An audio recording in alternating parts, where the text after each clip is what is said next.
আসসালামু আলাইকুম বাচ্চারা, কেমন আছো তোমরা? আলহামদুলিল্লাহ, আশা করি আল্লাহ তোমাদের ভালো রেখেছেন, তোমরা ভালো আছো, আমিও ভালো আছি আলহামদুলিল্লাহ। আজকে আরও বেশি ভালো আছি এই কারণেই যে বছরে দীর্ঘ সময় পরে আজকে রোটারি স্কুলের এই বছরের প্রথম অনলাইন ক্লাসে তোমাদের সামনে হাজির হতে পেরে আল্লাহ তাআলার কাছে শুকরিয়া আদায় করছি যে তোমাদের সঙ্গে আজকে ক্লাস করতে আল্লাহ তাআলা আমাকে যে রহমত প্রদর্শন করেছেন, দিয়েছেন সেজন্য। তো আজকে যেহেতু নতুন এবং তোমরা আজকে নতুন বইটাকে হাতে নিয়েছো, তোমাদের নতুন বইয়ের ইউনিট 1 লেসন 1, যার পৃষ্ঠা হচ্ছে 2। আজকের আলোচ্য বিষয় হচ্ছে আওয়ার ফোক সংস, আমাদের লোকসঙ্গীত সম্পর্কে। আর এই অধ্যায়টা তৈরি করা হয়েছে গ্লিমস অফ কালচার, আমাদের সংস্কৃতি, এক নজরে আমাদের যে সংস্কৃতি, তার শিরোনামে লেসন 1-এ আমরা জানব আমাদের লোকসঙ্গীত সম্পর্কে। ফোক আর সং, লোক সঙ্গীত, গান।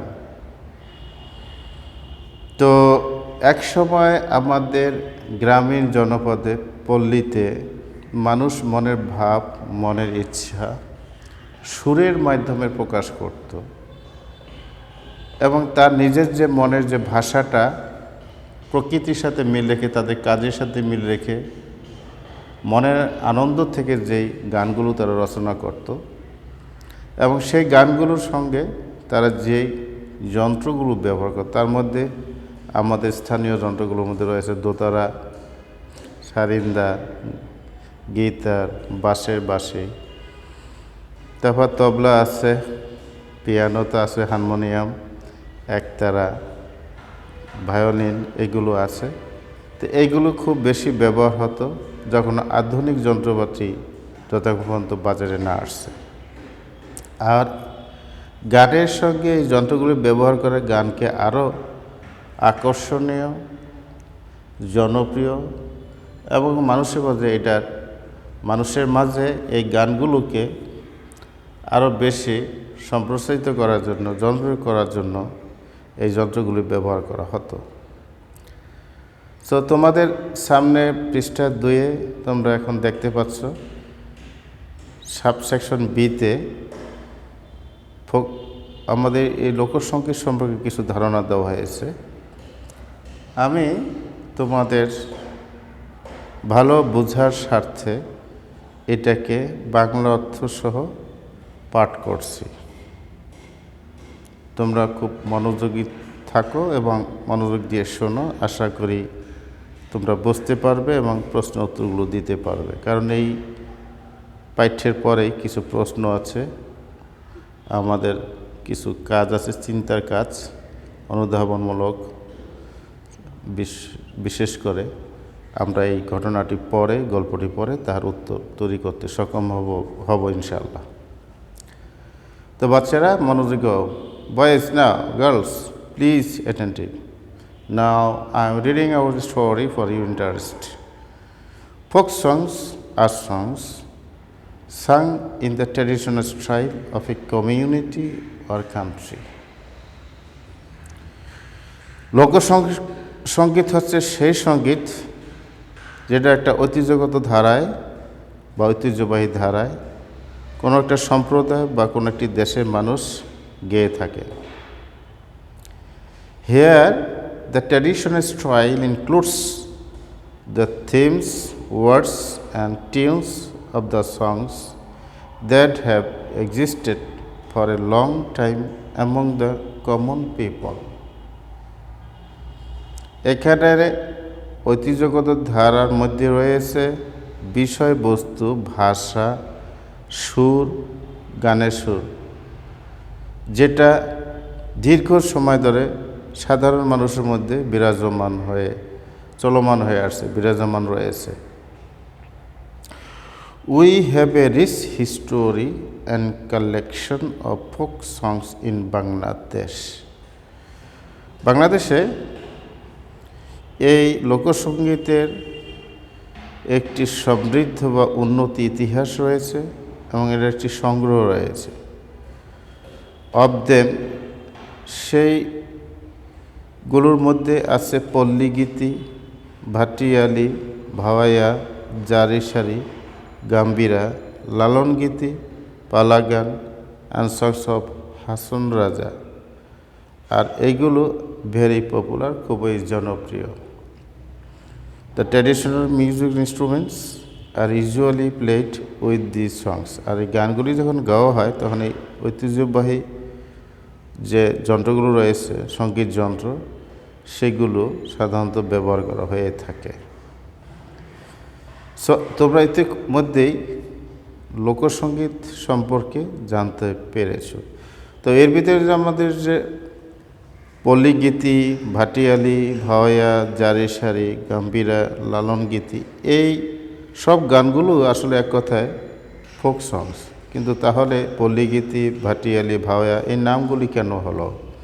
স্থানভেদে, মানুষের সংস্কৃতিভেদে, অঞ্চলভেদে, ব্যক্তির নিজস্ব চিন্তা চেতনা থেকে, ব্যক্তির রচনাবোধ থেকে, বাস্তবতা থেকে এই গানগুলি অঞ্চলভিত্তিক, সুরভিত্তিক, বাস্তবতা ভিত্তিক পৃথক পৃথকভাবে নামকরণ করা হয়েছে, যার কমন নেম হলো ফোক সং বা লোকসঙ্গীত। আমরা এক্ষেত্রে স্মরণ করতে বললো লালন গীতি কথাটা কোথা থেকে আসছে। লালন সাইজির থেকে, যিনি এক সময় সঙ্গীত রচনা করতেন, সুর দিতেন, এবং আজকের এই দিনে যারা লালন পাগল, যারা লালন সাইজিকে খুব বেশি পছন্দ করেন, ভালোবাসেন, লালন সাহেবের ভক্তবৃন্দ যারা, তার যে সঙ্গীত, সে সঙ্গীতকে আজকে যারা লালন পালন করে, যার ভিতরে মা, মাটি ও মানুষের কথা আছে, আধ্যাত্মিক কথা আছে, ইহকাল পরকালের কথা আছে, এইগুলো যখন সুরের আকারে দেওয়া হয় তখন সেই গানটাকে বলা হয় লালন গীতি। অনুরূপ বিভিন্ন স্থানে, বিভিন্ন অঞ্চলে, যেমন ভাটির অঞ্চলে যে গানটা গাওয়া হয় সেটাকে ভাটিয়ালি বলা হয়ে থাকে। গ্রাম্য পল্লীতে যে গানটা গাওয়া হয় পল্লীগীতি বলা হয়। এইভাবে এই লোকসঙ্গীতগুলি অঞ্চলভিত্তিক, মানুষের চিন্তা চেতনার সাথে সম্পর্ক রেখে বিভিন্ন নামে নামকরণ করা হয়ে থাকে। তবে এখানে আরও একটা কথা আছে, হাসন রাজা তিনিও একসময় প্রচুর গান লিখতেন, গাইতেন, এবং তার ভক্তবৃন্দরা যে গানটা, সেই গানগুলোকে অনুসরণ বা চর্চা করেন, যে গানগুলি পরবর্তীর নাম হয়ে আসছে হাসন রাজার গান, লালন গীতি, লালন শাহের গান ইত্যাদি ইত্যাদি। তো বাচ্চারা, তোমরা ইতিমধ্যে আমাদের লোকসঙ্গীত সম্পর্কে জানতে পেরেছ, এবং আমরা জেনেছি যে এই সমস্ত গানগুলো করতে গিয়ে আমরা কী ধরনের যন্ত্র ব্যবহার করি সেগুলো আমরা জেনেছি। কাজে এই গল্পে পরে তোমাদের জন্য কিছু প্রশ্ন আছে। হু ইউজুয়ালি লাইকস আওয়ার ফোক সংস?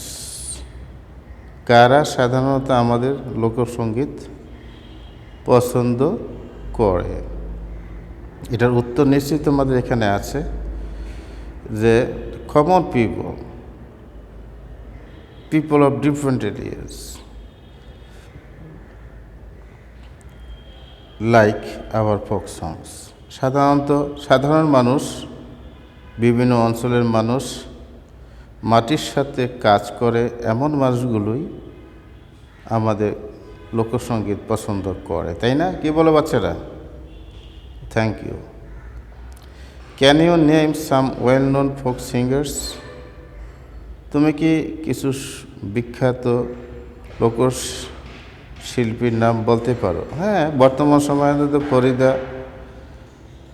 পারভিন লোকসঙ্গীতের এই সময়ে সবচেয়ে পরিচিত, আলোচিত একজন শিল্পী। এখন এই প্রজন্মের মধ্যে আসছে সালমা, যে বেসিক্যালি লালন গীতি গেতে খুবই অভ্যস্ত এবং চমৎকারভাবে আধুনিক সরঞ্জামের সাথে তাল মিলিয়ে এই গানগুলো করছে। তৃতীয় প্রশ্ন হচ্ছে, do you like folk songs? তুমি কি লোকসঙ্গীত পছন্দ করো?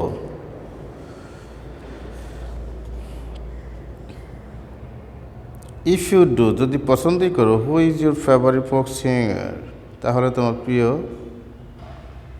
লোকশিল্পী সঙ্গীত শিল্পী কে? তো আমার কথা বলতে পারি যে আমি ফরিদা ইয়াসমিনের গান পছন্দ করি এবং লোকসঙ্গীত পছন্দ করি, এবং সেখানে আমার প্রিয় লোকসঙ্গীত শিল্পী হচ্ছেন Farida Yasmin. Which song or songs do you like most?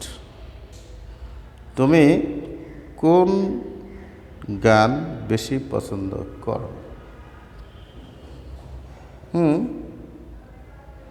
যদি এটা উত্তর খুঁজতে হয় তাহলে তোমার অঞ্চলের কোন গানটি জনপ্রিয়, এর বাইরেও তোমাকে কোন কোন গানগুলো আকৃষ্ট করে সেগুলো তুমি বেছে নিতে পারো।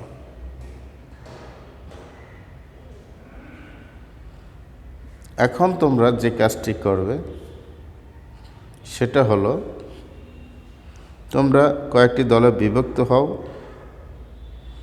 হয়ে আধুনিক যন্ত্রপাতি যেমন গিটার, পিয়ানো,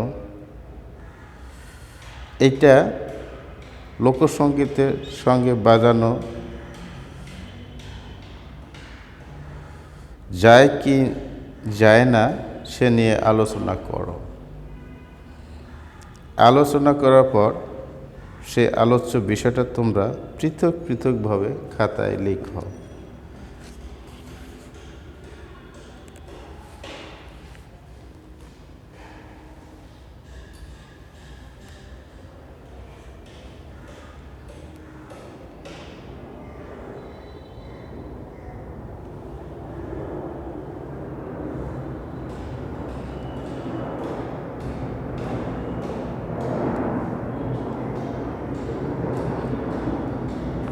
অথবা তোমরা আবারও বিভিন্ন দলে বিভক্ত হয়ে যে দলে আসো সেই দলে আমাদের লোকসঙ্গীত সম্পর্কে আলোচনা করো এবং একটি প্যারাগ্রাফ লিখতে হবে একটি প্রশ্নের উপর ভিত্তি করে। Do you like to listen to folk songs? তুমি কি লোকসঙ্গীত শুনতে পছন্দ করো? যদি করো, ইফ ইউ লাইক, তাহলে হোয়াই, কেন পছন্দ করো তার পক্ষে যুক্তি দেখাও। আর যদি অপছন্দ করো তাহলে কেন অপছন্দ করো তার পক্ষে যুক্তি দেখিয়ে তোমরা পৃথক পৃথকভাবে separately you can write paragraph and submit this jobs in the next class to me. পরবর্তী ক্লাসে এই কাজগুলো তোমরা আমার কাছে জমা দেবে।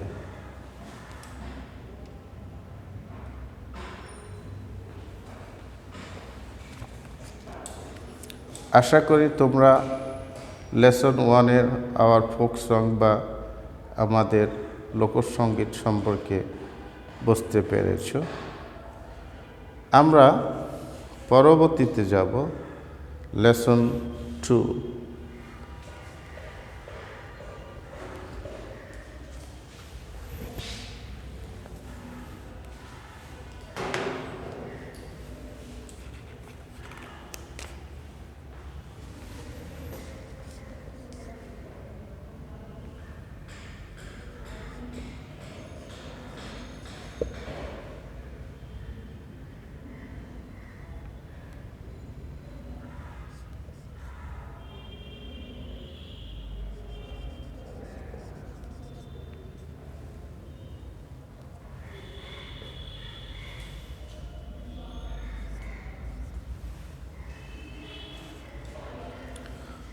পার্ট 2, নকশি কাঁথা।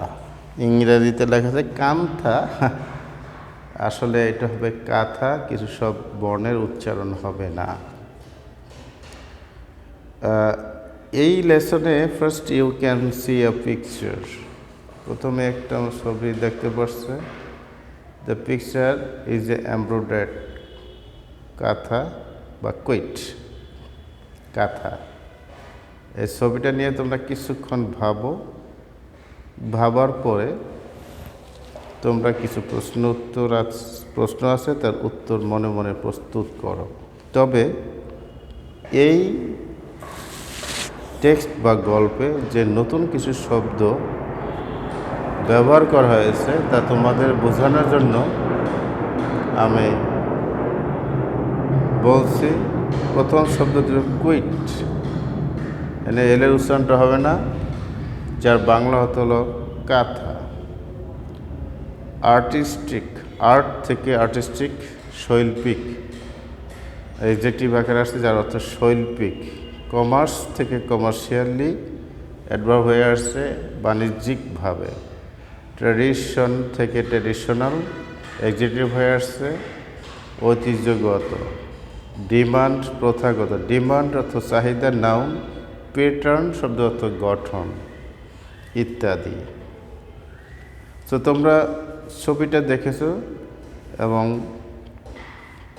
নিচে যে কিছু প্রশ্ন আছে সেই প্রশ্নগুলোর উত্তর দাও। Ask and answer the questions with your partner, তোমার বন্ধুদের সাথে একজন আরেককে জিজ্ঞেস করবে এবং উত্তর দিবে। The first question is what do you see in the picture? তুমি ছবিতে কি দেখতে পাচ্ছ?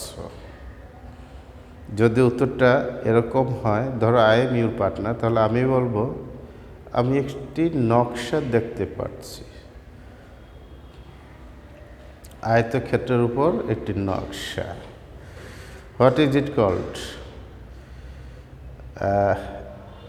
ইটস এ ডিজাইন, এটা হচ্ছে একটি ডিজাইন বা নকশা। তা এটা হলো আমাদের অপরিকল্পিত ইমেচুর চিন্তাভাবনা। মূলত এটা হচ্ছে নকশাকৃত একটি কাঁথা। Have you seen it before? Yes, I have seen it before in some shopping centers. Where? In different places, shopping centers, shopping mall, and the places where these types of quid are sold. What do you do with it? I use it on our bed. আমি এটা আমাদের বিছানায় ব্যবহার করি। and I use it on my body when it is cold. যখন ঠান্ডা হয় তখন এটা আমি শরীরে ব্যবহার করি। এখন শিক্ষার্থীরা দেখো, বি নাম্বারে বলা হয়েছে Now read the text to know about নকশি কাঁথা। এখন তোমরা নিচের এই পাঠ্যটি পড়ো নকশি কাঁথা সম্পর্কে জানার জন্য। তো আমি তোমাদেরকে বোঝানোর জন্য আমি হেল্প করছি। For your understanding, I am reading you the story and making Bangla. নকশি কাঁথা is a kind of embroidered quilt. নকশি কাঁথা হচ্ছে এক ধরনের নকশাকৃত কাঁথা। The name was taken from the Bangla word naksha. এই নামটি নেওয়া হয়েছে বাংলা শব্দ নকশা থেকে, হুইচ মিন্স আর্টিস্টিক প্যাটার্ন, যার ইংরেজি অর্থ হল শৈল্পিক গঠন। It is a kind of traditional crafts. এটা হচ্ছে এক ধরনের ঐতিহ্যবাহী ঐতিহ্যগত নকশা। and is said to be indigenous to Bangladesh and West Bengal in India. এবং বলা হয় যে এটা বাংলাদেশ এবং পশ্চিম বাংলা, ভারতের পশ্চিম বাংলা নিজস্ব বিষয়, নিজস্ব জিনিস। The art has been practised in rural Bengal for centuries. আর এই আর্টটা, এই কৌশলটা, এই শিল্পটা গ্রামীণ বাংলায় শত শত বছর ধরে অনুসরণ করে আসছে।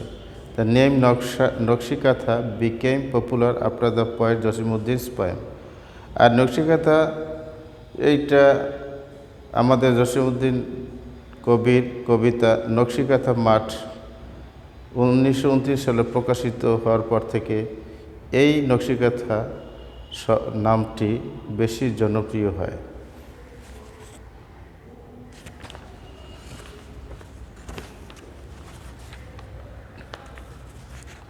Traditional kathas are made for family use. ঐতিহ্যবাহী খাতাগুলি বিশেষ করে পারিবারিক ব্যবহারের জন্যই তৈরি করা হয়। Old or new cloth and thread are used to make this quilts. পুরনো অথবা নতুন কাপড় এবং সুতো এই জাতীয় খাতা বানানোর জন্য ব্যবহার করা হয়ে থাকে।